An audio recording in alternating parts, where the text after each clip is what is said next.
feel glad, I feel happy to be here after a while in our lovely Brazil. I don't have any announcements. I think there will be some announcements maybe in the future, but today I think we can go straight to our text and then our prayer, and then we're going to talk about take heart. So the text that I selected for today is text number 97 from our daily bread, from our dearly Francisco Cândido Xavier by the Spirit Emmanuel. And the title is Keep the Motto. The passage that Emmanuel elaborates is from Paul that says, hold to the standard of sound teachings. It's Paul's second letter to the Timotheans, I think. Chapter 1, versicle 13. Spread the resources that Providence has entrusted into your industrious hands. But do not forget that a comforting word to the afflicted represents an effort straight from your heart in the sowing of the good. Bread for the body is an act of charity for which you will be rightly compensated. But a friendly smile is a blessing that will last forever. Send messengers to offer fraternal assistance, but do not overlook visiting ailing brothers and sisters now and then to listen to them in person. A group effort to provide assistance is a gesture that will win appreciation for you, but your direct assistance in helping the needy will prepare you spiritually to face your own battles. Mount the days and teach the path of redemption to all, but take a break from your lecturing every now and then in order to listen to the sorrows of a fellow companion in the human experience, even if they are the offsprings of despair or ignorance, so that you do not lose your sense of proportion as you progress. Cultivate the flowers in the private garden of your dearest relationships, because apart from the flower bed of experience, it is difficult to attend to the noble and intensive tilling of the soil. However, do not regularly flee the human forest, afraid of the vermin and monsters that live in it, for it is crucial that you prepare yourself to advance later on its midst. In the circles of life, do not forget the need for the teaching to be engraved within you. Just as you cannot get your individual nourishment through someone else, or learn a lesson by storing it in someone else's memory, you will not be able to present yourself to the supreme power of wisdom and love by way of accomplishments and victories that you have not lived or achieved yourself. Thus, hold to the standard of sound teaching.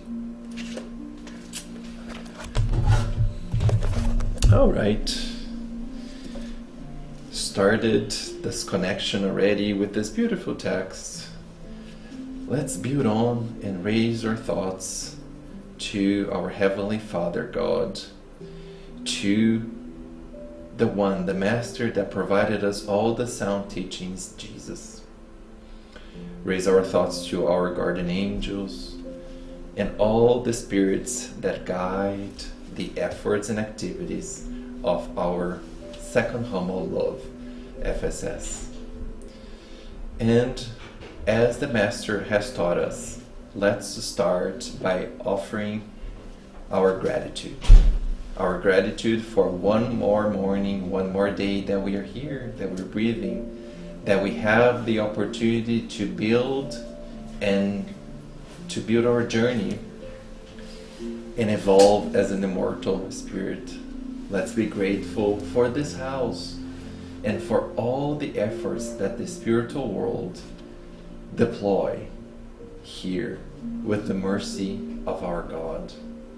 And let's ask that we have one more Sunday morning where we can talk, where we can reflect, where we can learn from Jesus' disciples, from Jesus' teachings, from the gospel and all the books from the Spiritist doctrine, that we can leave here knowing a tiny bit more than we know before coming here.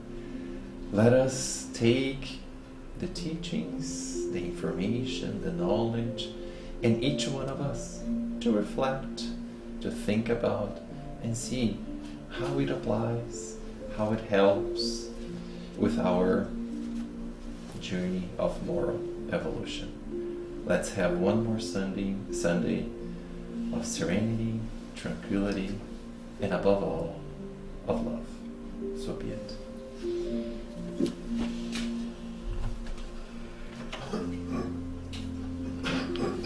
All right. Good morning. Good morning. Nice to see you all. So today we are going to talk about take heart, and how is our heart and state of mind when facing some of the challenges that we have in this world. And each one of us will know the challenges that we're all facing, how hard, how difficult, how much effort it requires from us to endure and to really learn the lesson. Because at the end, all the things that we go here are learning opportunities. So we can change ourselves and we can learn how to be a better immortal spirit. I got this passage from John that says, I have told you these things so that in me you may have peace. In this world you will have trouble. But take heart, I have overcome the world. When I was learning and investigating about this, take heart in Portuguese is bom ânimo, ter ânimo. And it's different when we translate into English, and really to see, is that the same?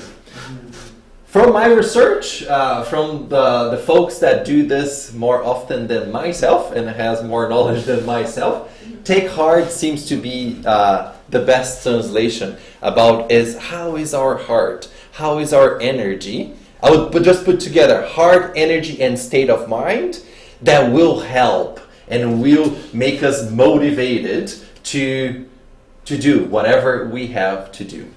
And in order to learn about what is this take heart, this bom ânimo, I want to bring one passage from the Good News or Boa Nova that is entitled Take Heart, and we'll go through some of the challenges of one of Jesus' disciples called Bartholomew. And Bartholomew is lacking some of that energy. Bartholomew is lacking some of that motivation. He was kind of, oh my God, what is this world that I'm living in? Back in 2021 years. And when we read this text, it seems that Bartholomew is right beside me. It's right here in 2023.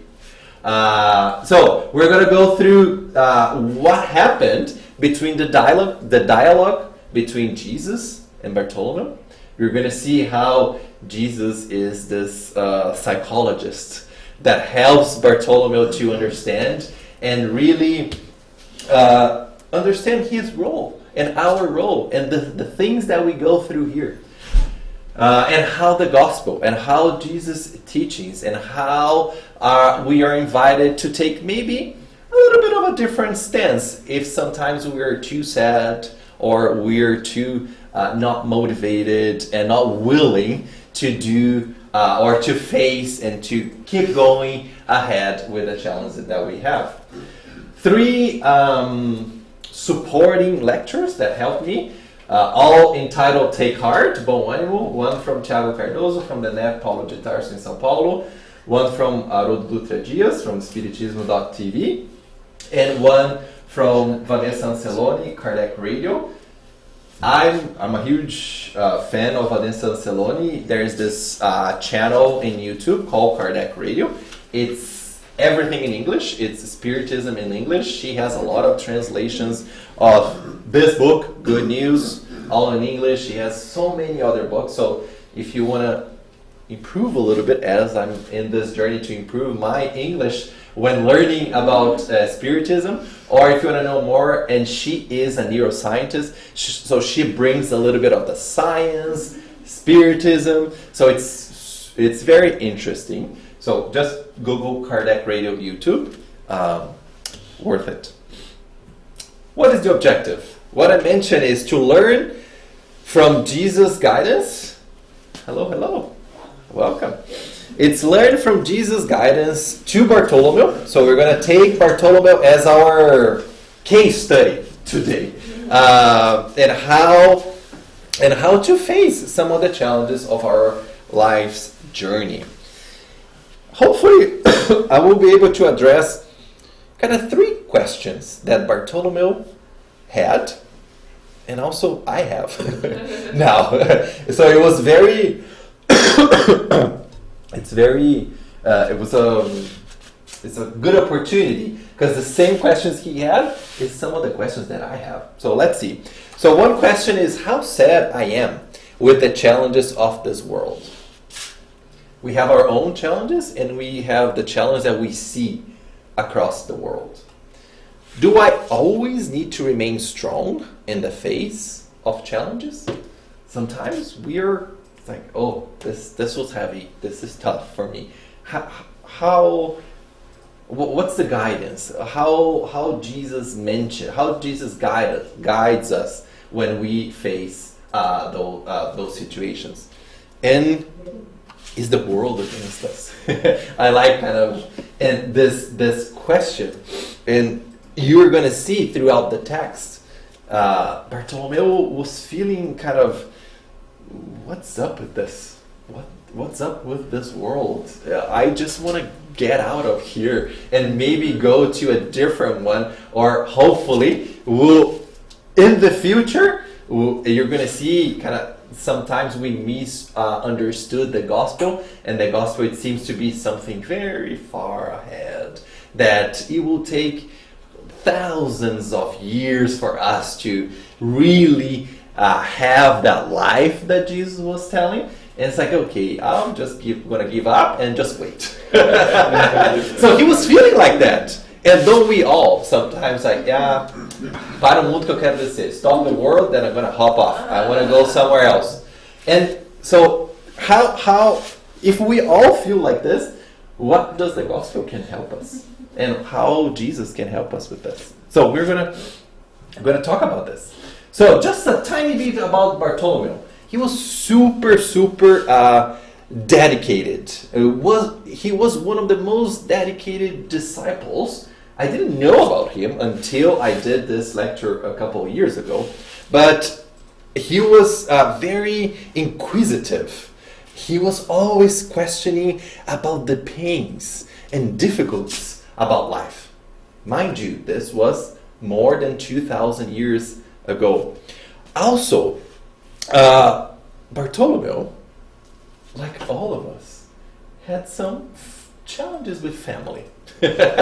Family, as I don't know who says this, but it's kind of a common kind of thing that we say, is our laboratory of our life, right? All the family members that we have provides us, to look in a very positive way, great opportunities for us to be a better person or to learn something, right? And nonetheless, Bartholomew had some challenges with his father and his siblings, because his father and his siblings kind of didn't agree with Bartholomew following Jesus, and didn't agree with none of Jesus' teachings and what Jesus was telling the population at that time. Also, he was feeling very, very lonely because his mom has just passed away. He had a strong connection with the mom, and now with the challenges with siblings and father and losing his mom, he was even with another layer of like, what am I going to do without my mom here? And Bartholomew was a fisherman, and he was a little bit disappointed, and he was very sensitive through with the challenges and behaviors of the people that he had to deal with doing business, trying to take advantage of him, or trying to take advantage of other people, not having fair practices when doing businesses and selling fish. And he was very sad with all of this.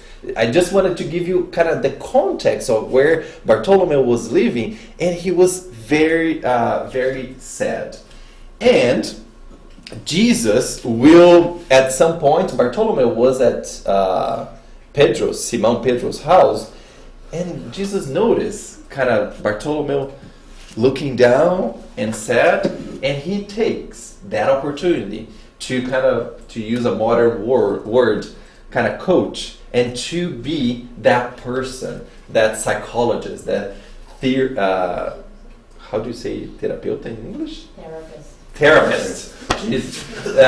To be that therapist to Bartholomew and help him with this challenge that Bartholomew was facing. So let's take a look now of what is that Bartholomew start asking Jesus when Jesus offered himself to be his therapist.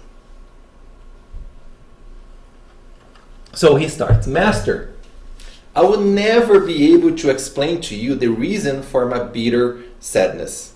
All I can say is that your gospel fills me with hope for a kingdom of light that awaits our hearts beyond on high. So how many of us at some times can't even explain some of the things that we're feeling? You just feel that you are sad. You just feel that you're a little bit bitter. You just feel that something it's not aligned. It's something that is not, I don't understand where is the cause. I'm just feeling some of the effects of that. Bartholomew was the same. And that's one of the reasons that I like, because sometimes I like this text. Sometimes we put the disciples, Jesus, the apostles, in a very high standard, and it's hard for us to relate. But Bartholomew is kind of like us, right? And he was struggling, saying, I don't know what is happening, but I just feel that deep feeling of sadness. He was kind of cultivating that delusionment or that bitterness in life, with the life that he was having at that time at that period of time. And here he kind of started pointing out, saying, all I can say that your gospel fills me with hope for a kingdom that awaits. So here Haroldo makes a very interesting observation that, as I was saying at the beginning, most of us, and at that time, most of the people that were learning about the gospel had that misinterpretation that the gospel is not for now. The gospel is something that will happen in the future. There's nothing that I can do now. I just need to struggle. I just need to suffer. And someday things will get better, but not for now. And here we'll see that's not the case. Otherwise, what's the point? What's the point of Jesus bringing the gospel if it's something is just to use in the future? But here, Bartholomew, I can imagine just Jesus listening and preparing his reply, as you will see, on how the gospel is for now, at this point, 11:23. Sunday, January 15. So let's keep going and see what Bartholomew also says. When you clarify that your kingdom is not of this world, I experience new courage to cross the misery's path on earth, because here the seal of evil seems to obscure the purest things. Everywhere you see the victor of crime, the game of ambitions, and the harvest of disappointments. Again, when you look at this, is Bartholomew in 2023, right? As you can see, everything that is happening in our country, here in Canada, in our home country in Brazil, or for everywhere in the world. It seems that we are in this world that Bartolomeo is kind of describing here. And so, my God, if that is the world, and then your kingdom is not of this world, what is your kingdom? When is your kingdom will be built? And we know that every time that we have the mention of kingdom, that kingdom, it starts within us. It starts within our mindset, our stance, our heart, and our mind. And it's important also to say that even though I must confess, I still have a little bit of a hard time to really understand. I think I understand at the concept level, but I think I have some ways to go when in the Spirit's book it says that actually there's no evil. What there is ignorance.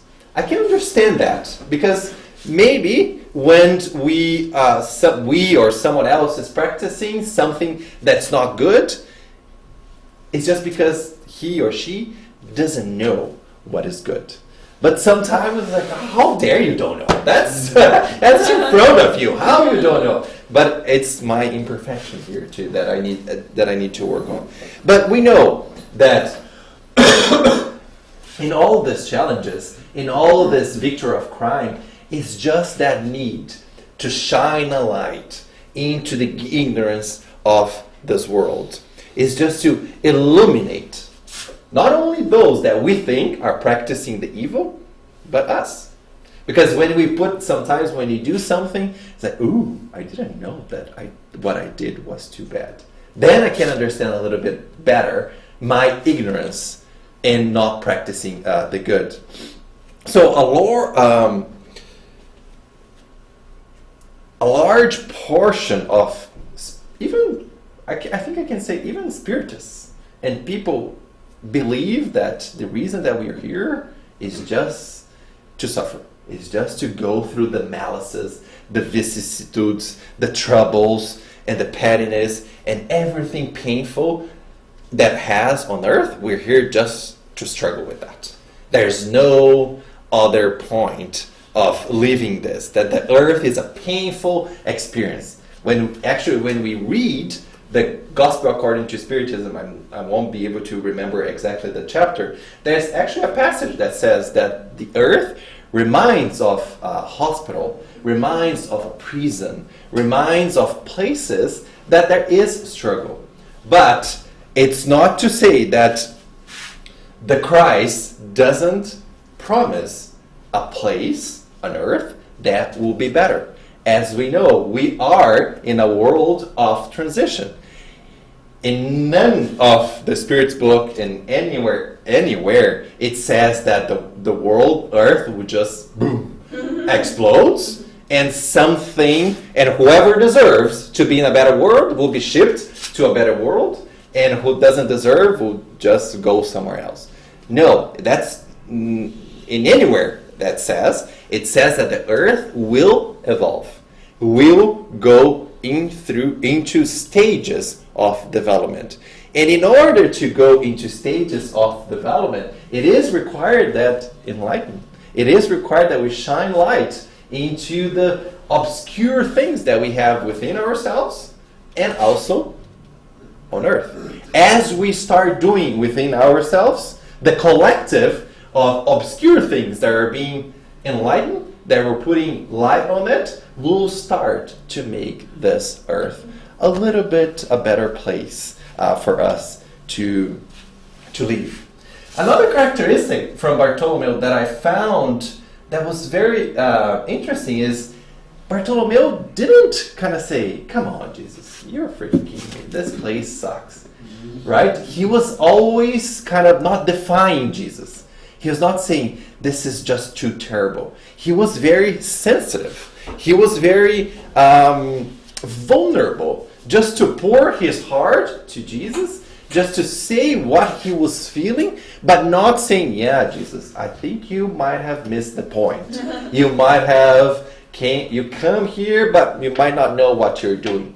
He was not doing that. He was just being very vulnerable and honest and putting his heart out there.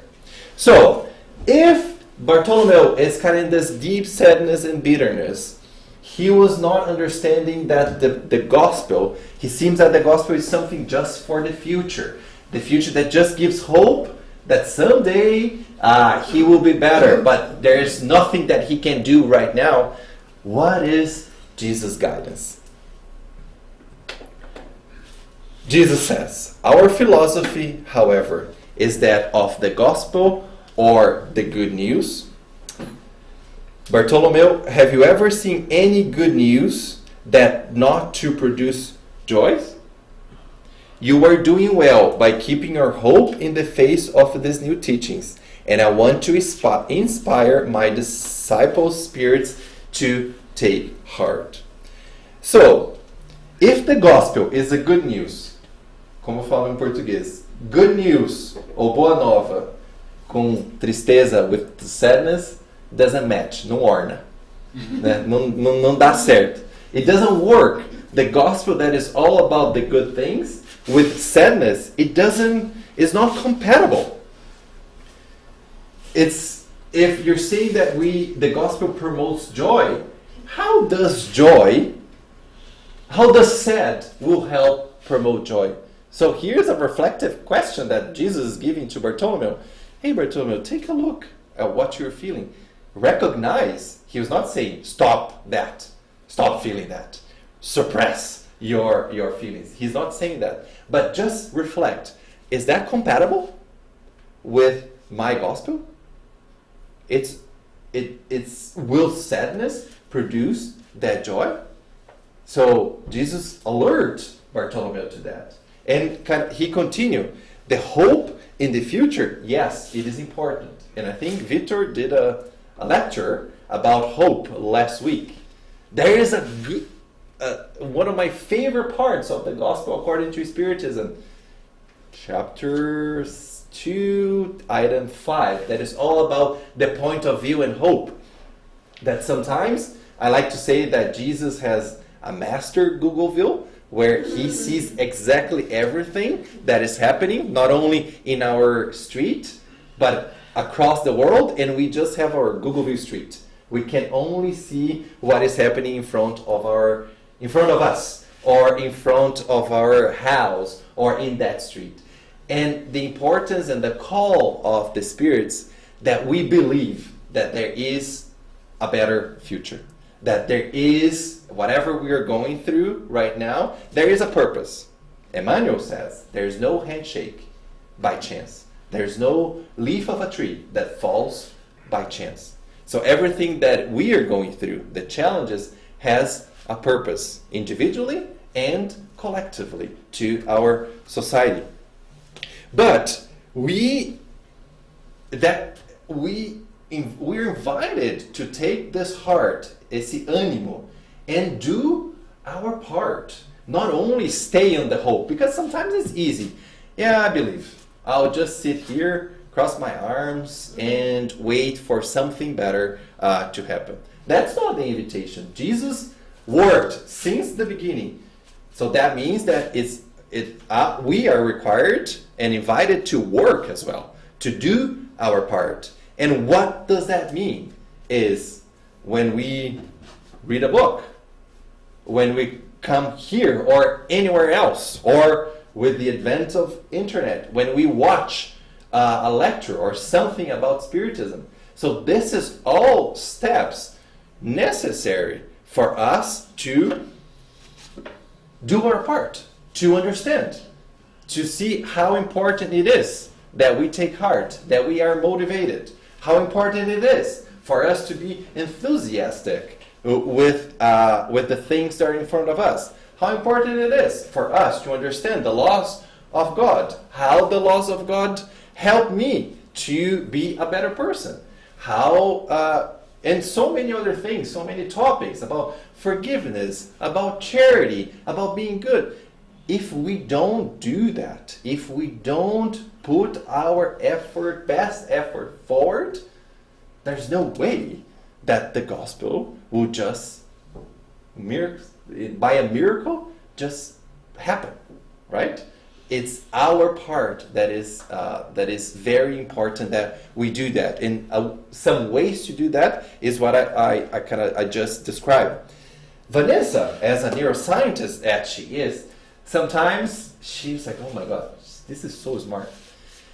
Because she says, oh yeah, you go, you read a book. And then you feel like, I'm empowered. Mm-hmm. It's good. But then life happened and you're down again. And then, I went to a spiritual center. I heard about something. That's good. 2 or 3 days, I'm motivated. And then I'm back to that sadness again. So we are sometimes in this vicious cycle where we are motivated, we have heart, we have a positive state of mind, but then we go down with the vicissitudes. And we go up and we go down. And as simple as it is, sometimes as we are facing a challenge, whatever that challenge is that we are facing, we forget to relate back to what we learned, to what we heard, either a book, a lecture, or what have you. So it's important that when we are in that moment of challenge, that we pause of the tornado, and I cannot think about it, I cannot rationalize, and I forget everything that I have in my toolbox. Something that I learned, something that I read, something that I heard that can help me with that situation. So that's just a call for us to be alert, just to be aware. If I am in a challenge, can I just maybe a pause of 5-10 minutes? Pause and say, what do I have? What experience have I had in my past? Or things that I learned, that I heard, that I can apply now maybe, just so I can lift myself up from this sadness or from this challenge. And that is part of this work. That is part of the message of Jesus for us to look in our inner souls. And isn't that hard? It requires a lot of courage, a lot of effort to look inside and sometimes see things that I didn't want to see. But it's part of the journey, that self-encounter to see what is not working for us so we can change and we can be better. Because what is the opposite? If we just forget, it's like we have a disease and we don't go to the doctor, and that disease will keep going, and I won't be able to treat. As early as possible that we can diagnose that disease or whatever we're facing is easier for us to cure or to be healed from that. Go ahead. I remember what you're saying, Luis, brings me back to one of those Spiritist lectures that I was listening to a while ago. And a difference that stuck with me was between fé passiva and fé ativa, active and passive faith. And that was when I was thinking, oh yeah, there is a misconception here. Yeah. We think that having faith is just endure whatever happens to you. Yeah, right? Exactly. I'm just here to suffer. Yeah. Yeah, and be resignated or have patience and stuff. Yeah. And then when the example was quite drastic, but it's just sometimes you hear people say, I believe, I have faith that I will go through that. God will help me. Mm-hmm. Or I will get a better job. Or I will buy a new car. Or those kind of things. But then this is what is considered a passive faith. Yeah. You just believe you don't act. Yeah. The action is so important. And I think that's what you're saying brings me back. It's just it's not about you doing nothing. Mm-hmm. It's about you promoting change in your life. So exactly. This is the active faith. That's the connection that I make. And it all starts here, right? Oh yeah. It's all start here. And that's why I like Thought and Life. This mechanism, even though I'm pointing here, it's not just here because we know that it's in our spirit, but our thought is such a powerful mechanism for us to initiate change and do whatever is required for us to do to just, I don't want to say survive this world, but just to accomplish what is required for us to accomplish as the immortal spirit that decided to incarnate here on earth at this period of time. It's not by chance, right? We asked, maybe we begged, not only asked, but we begged to be here. So it's important even to place the gratitude part of it. Thank God I'm here. That it's required for me to change or do, and also keep going and do the action that is required for me to do. Let's continue. And Jesus continued, if I have had the occasion to teach that my kingdom is not of this world, this does not mean that I do not intend on extending it to the hearts of those living on the earth. This lights up, right? So, okay, even though the kingdom is not of this earth, but there is a part of this kingdom that can be of this earth. There is another passage in the Gospel according to Spiritism that talks about the relative happiness. Is this a happy world? No, it's not. We know it's not. But can we have a certain amount of happiness in this world? Yes. Yes, we can. Yes, we can. And Jesus never said that we can have joy on earth because the earth is hopeless. He never said that, right? It's an important answer from Jesus, that Jesus works that one day, as it was mentioned, our earth will be a better place. Remember, there are 5 categories. I won't remember all the categories. So we are in the second category, which is trials and expiation, and then there's regeneration, and then there's heavenly and divine worlds. We'll get there, but we need to do our part. But we're not there yet, but we will. It's important to use the gospel and the teachings for here, right now. And Jesus continued, do you think, and that's important, I like that part. Do you think that I would have come to this world without such comforting certainty? Let's picture Jesus, a pure spirit. Do you think that he would change his pure spirit to the matter that is required to incarnate here on earth, to fail and not to know what to do with our earth? If you think rationally, Jesus as a pure spirit, just incarnating here, he knows. It's a big, I can't imagine how it is to live in a pure and heavenly and happy world. For him to kind of diminish to you, I can't find another word, but to kind of come into this gross matter, he knew. So he brings that certainty that this world will transform. We don't know when and how long, but it will. The gospel will have to flourish, first of all, in the souls of the created being before it can give fruit in the spirit of the crowds. Moreover, I come from my Father, filled with strength and trust, and my message will bring great joy for those who receive it within their hearts. So I think that's just this first question is very consoling for me. There is this absolute certainty of the success of the gospel and the implementation of the gospel on earth. However, the gospel is not just for the masses, and you just shove it down. to them. No, it's individually.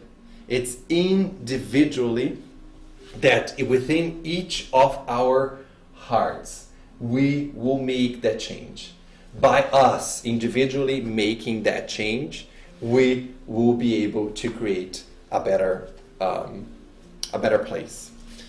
And there's another key point here when he says, moreover, I come from my Father, filled with strength and trust. How many of us kind of question ourselves and say, and ask that question and think about, I come from God. If Jesus came from God, I also came from God. If Jesus came from God, filled with strength and trust, I came from God, also filled with strength and trust. So that's an important moment for us to reflect in periods, in good times or not so good times, to really realize this reality. We all came from God. And Jesus saying that if we all came, he has strength and trust, we also have strength and trust. It's important for us to take a look and kind of internalize and see what it means for us. What it means when I have a time of challenge, that I have the strength, I have the confidence, I have the capability of doing what is required to be done. Is that something that, I'm going to just leave today here and starting noon, I have strength and trust? No, it's not like that. It's a habit. It's a habit that we need to start doing, and every time that we feel that we're not capable, maybe take a look at this passage again and remember that we have strength and trust. And in what forms we have strength and trust? Emmanuel says in the book Ceifa de Luz that our discernment, intelligence, health, courage, all comes from God. All that, all comes from God.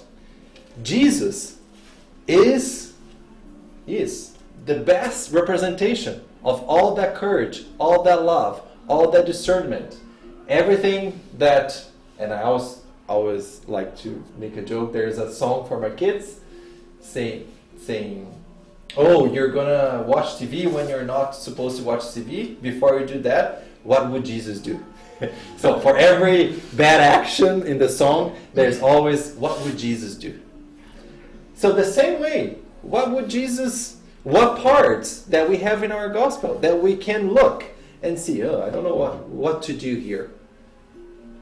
What Jesus did, can I kind of mirror? Maybe I cannot do 100%, but maybe can I do, I don't know, just put numbers 10, 15, 20%. There might be days that I can't. It's part of our evolution. I'm not prepared for this. But I will have another instance, opportunity. Maybe I'll do a little bit more. Then I'll have another one. Maybe I do a tiny bit more. And nobody's in a rush here, right? We have as many opportunities as required to accomplish what we need to accomplish. However, it's important that we take action. Life on earth, Jesus continued, life on earth is a rocky road that leads us to the loving arms of God. Work is the march. The common struggle is the daily walk. So here Jesus continues to guide Bartholomew into another perspective of life. Jesus keeps going deeper in its reflections. Now, Bartholomew started to change a little bit of his lenses. Instead of just seeing the sadness, the pain, the struggle, but also all the good things all the God's attributes that are here, available for us to see or to not take advantage, but just to use it. And there's one moment, there's one component that doesn't matter if it's Luis, if it's Victor, there's any human being incarnated have something that Jesus will tell us. He says, the delightful moments of the morning and the evening hours of serenity are times of rest. But listen closely to me. In activity or at rest, the opportunity of an hour, of a gentle action, of a humble word, is the invitation of our Father for us to sow His sacred blessings. It doesn't matter if it's me or anyone here. We all have that time that we can, if either we sleep or not, if we can or cannot sleep, but we have that moment that we can pause. That we can pause and rest. That we can pause and also maybe search in our toolbox, in our minds, in our thoughts, what happened during this day that maybe I could have done different. Or again, to go to question 919 or 15, when Santo Agostinho says, know thyself. When you rest, when you put your head on your pillow, you reflect. What have you done? What is that maybe didn't result what you're looking for? What characteristics of you that you notice that maybe it's not pleasing you, or you're not okay with it, that you would like to change. And every time that you sleep, you wake up. There's another guidance on the Spirit's book, on the Gospel according to Spiritism. Now, I think I took the note here. Chapter 27, item 22. The Spirit says that the first thing that is recommended for us when we come back to life, when we wake up, is to pray. That's the recommendation. The first thing that we are advised to do is to pray. To connect to God. And we all know our ways to do this. Is to connect in that early stages of the day. To reflect and see. Maybe I can take a look of what happened the day before, what I don't want to do this day that is rising, or things that I need to be mindful of, things that I need to pray so I can maybe have clarity, so maybe I can have some help on how to behave. But the prayer in the morning is one of the recommendations, that something that I'm trying to apply in my life, so I feel more that strength and more of that trust. Because sometimes it's watch and pray. Prayers are all the time, right? If you're praying throughout the day, in the evening, in the morning. But I'm kind of finding that the prayer in the morning is giving me a little bit more of that tangible hope, or giving me some indication, okay, this is what I need to be prepared for with my day. And he also adds that an hour or any second, minute of good that we can do to our neighbors, to our brothers and our sisters. Seconds, if we can maybe say something good. So we can sow that good within our hearts, and also to the ones that are next to us. The importance of sowing this is collaboration. It's collaboration with Jesus' work.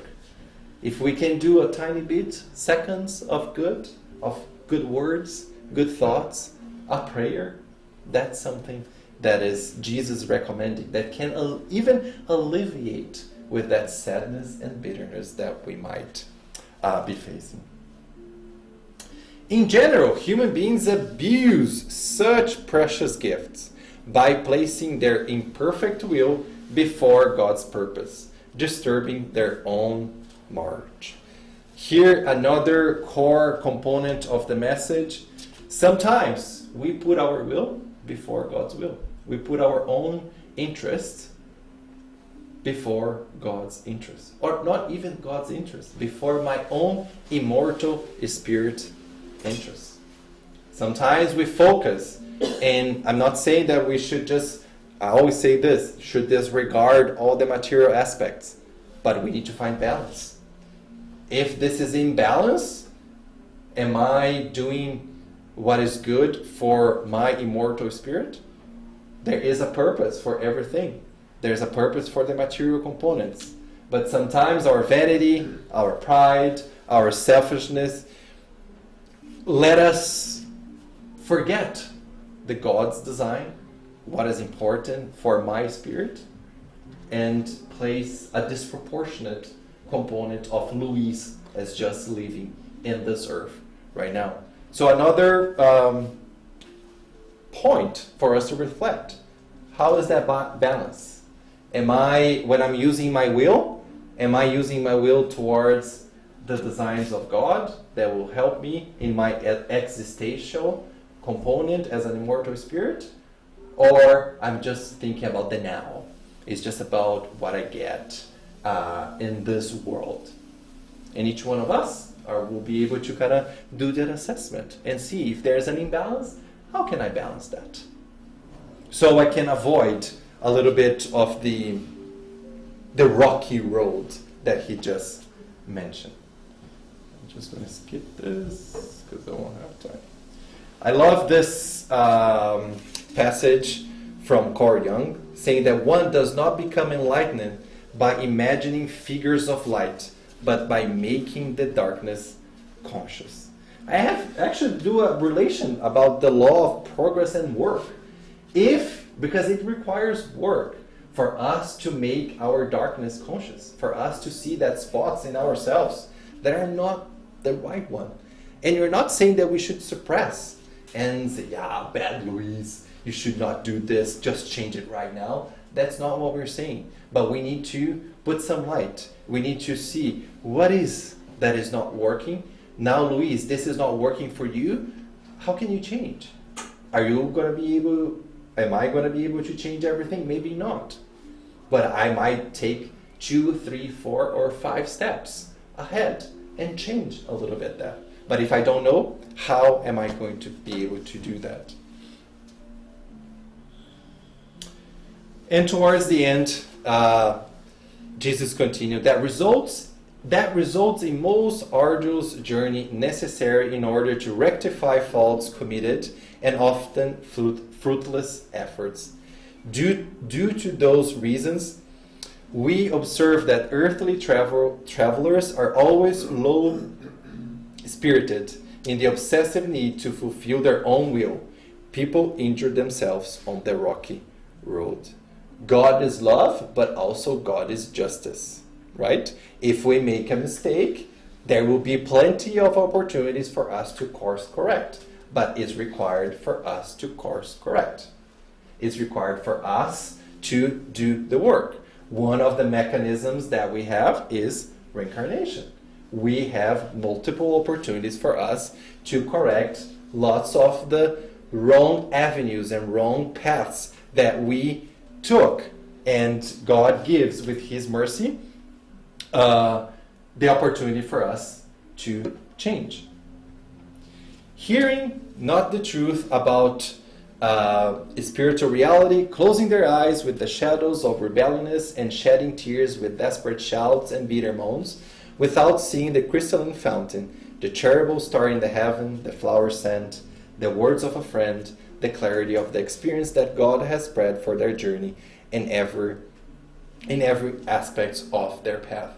So when we are in this imbalance component, that we don't take care of our immortal spirit, we're not able to see some of the elements of the divine blessing. The divine blessing is here every day, every second, every minute. And our physical life is not designed for intense suffering. It's sometimes our actions that cause those. The suffering is just a mechanism. So we can say, oh, this is not right. This is not the way that it's supposed to be. Let me course correct. Bartolomeo continues asking, Master, your clarifications alleviate my sorrows. But does the gospel demand for us permanent strength? That's the question. Do we need to be always strong and don't cry or don't feel that we sometimes need that break, need that moment for us to recompose and recollect? And Jesus says, truth does not demand, it transforms. So the gospel does not demand anything from us. It's about our transformation through the gospel. And he continues, the gospel could not demand a special state of mind of its disciples. We can say, oh, just the Spiritists, or just the Catholics, or just any other religion. Do they have all the skills? Do we have only the skills? No. There's no special skills for us to transform. Every single one of us is capable of doing that. However, it is necessary to consider that joy, courage, and hope should be the constant traits of the disciples' everyday activities. Why focus for a moment on a nightmare if we know the reality of the eternal glory with our Father? So we cannot demand a constant fortress from us without transforming what is wrong into a strong foundation. Paul says, all things are lawful for me, but not all things are beneficial for me. It's us that needs to have that balance, that discernment to see what is good for me and what is not.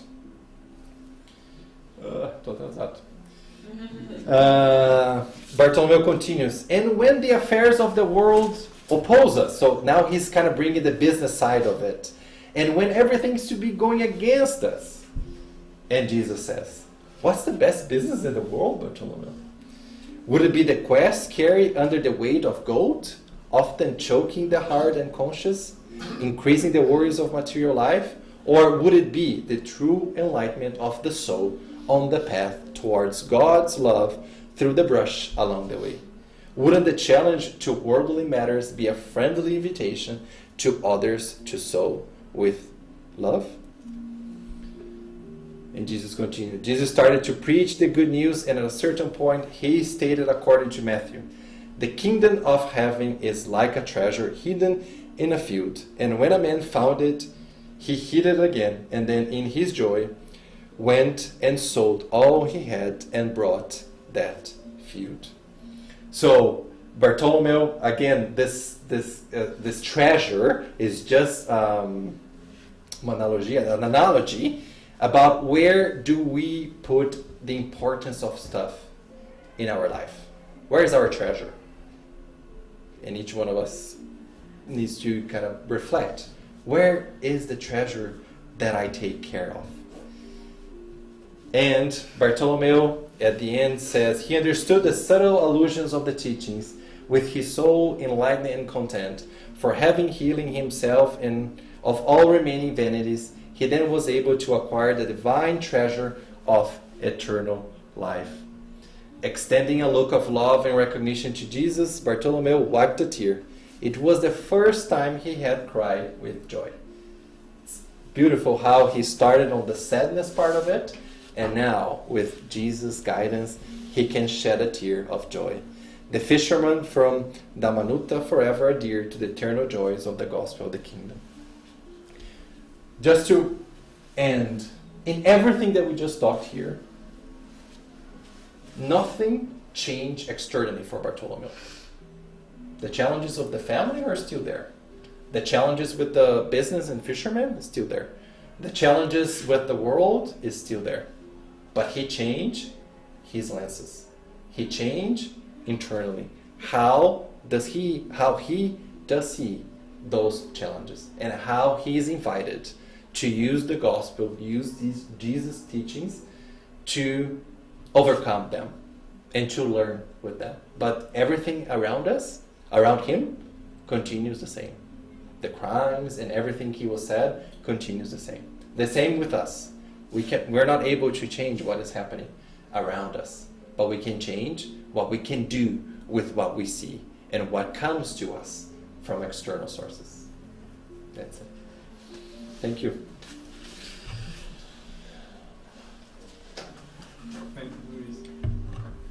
I like that last point there, when you see that he was able to change and feel joy at the end. Yeah. Kind of to paint the picture that joy and happiness is not a promised feeling that will only get us at a certain point in the future, but something that we can experience.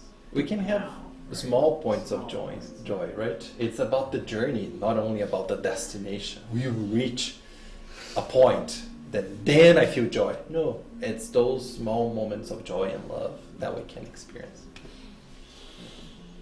And sometimes we forget that we're living now lots of things that we wished for in the past. Exactly. And it's we've actually even attained that thing, right? Mm-hmm. But we just don't have the right perspective. Yeah. That perspective and point of view is it's a daily invitation for us to kind of change the lenses when we see something, or even not when we see, but when we feel or when we experience anything. Sometimes you're just stuck in that mindset and you just see, I don't know, something negative, but there is a learning, there is something for us to take advantage and use that for our evolution. All right, I'll go to a final prayer.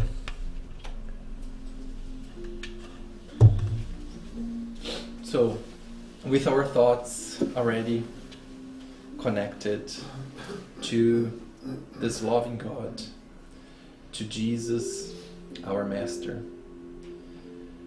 let's again be thankful for this opportunity to learn with the story of Bartholomew.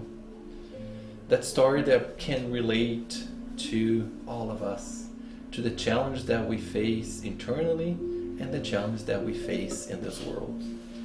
Let us remember to change our focus and lenses, to see the opportunities, to see and feel ourselves as sons of God, that is filled with trust and strength, that we are capable of overcoming, of learning, of going through this journey of moral evolution with all the resources and everything that is needed for us is provided by God. Let's be thankful again for this second house of love. Let's be thankful again for this opportunity for us to learn. And let's ask for the remaining of the Sunday of love, serenity, and peace, that we have a week of joy, a week of work, a week of us to reflect, to look inside of us and shine light in the aspects that we would like a little bit of change. And let's ask that we can be here again for the other activities that we have. So be it.